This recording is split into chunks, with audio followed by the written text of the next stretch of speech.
Magandang tanghali po sa inyong lahat.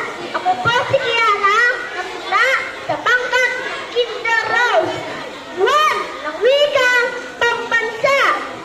Nagmahal tayo sa mamayanan sa kabila ng sariling pangangailangan.